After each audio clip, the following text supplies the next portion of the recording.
everyone, welcome to another edition of the Library Marketing Show. I'm Angela Hursh from superlibrarymarketing.com, the website that helps you with all of your promotions in your library. And today I'm taking a question that I got on my YouTube channel. It was from an author who wanted to know how she could work with libraries to do a better job of promoting author events. I thought this was a really great topic and I wanted to dive into it. There are some things that libraries need to know about author events, and there are some things that authors need to know about library promotion. So we're going to talk about that for just a few minutes.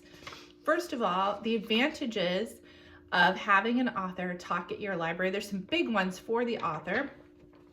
For the author, a talk at a library sells books. We have data to prove this. I'm going to put a link down in the show description for something that I discovered last fall. It was like a whole study that was done about the effect of author talks on book sales.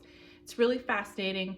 I think it's good information for both authors and libraries. But we know having an author at the library means that author is going to get more sales of their book. And not only that, I think the point for most authors and for most libraries to do an author event is to introduce that author to a new set of potential readers.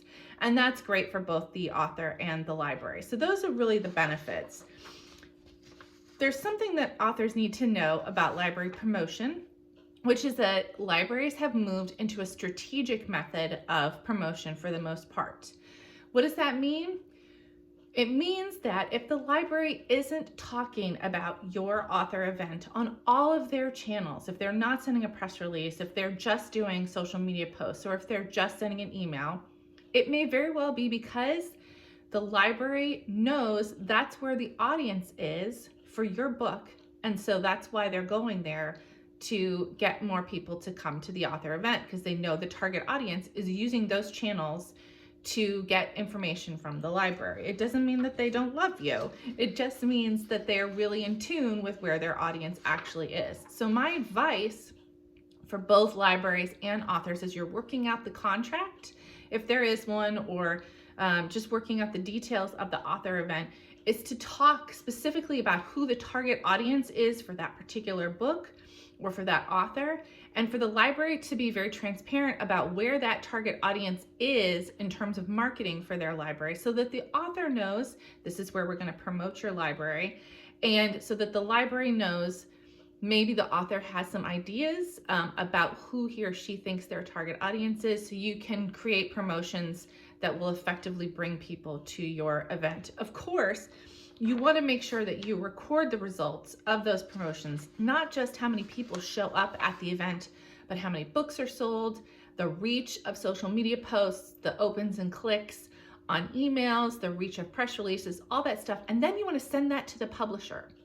And I actually think the library should do this. If the author can give the library information on how to reach the publisher, I think the library should do this. This proves to publishers that author events are important, and we need to start making sure that the publishers know the ROI on these events so we can do more of them, and so that we don't face issues like we did in the fall of 2019 when publishers decided to pull back on the number of ebooks they were letting libraries purchase because they think libraries are hurting sales. We're not. Let's prove it to them.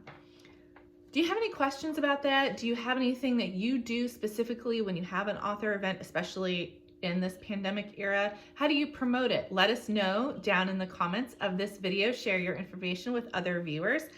You can also ask for an episode of the Library Marketing Show on a specific topic by going to superlibrarymarketing.com and clicking on the Library Marketing Show tab. You can also go there to nominate someone for Kudos, and today's Kudos goes to the Vancouver Island Regional Library.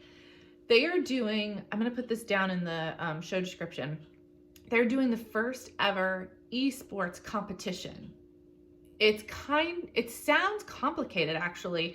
They have a whole system for people to sign up using a special kind of library card.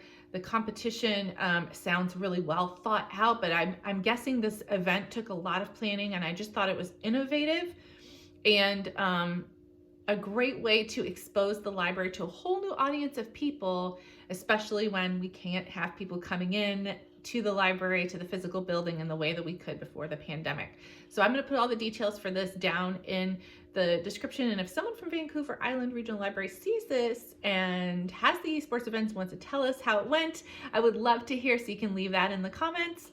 If you haven't already subscribed to my channel, please do so. You'll get a notification every time I publish a video, and share this with your friends in library marketing. Thanks for watching, and I'll see you next time.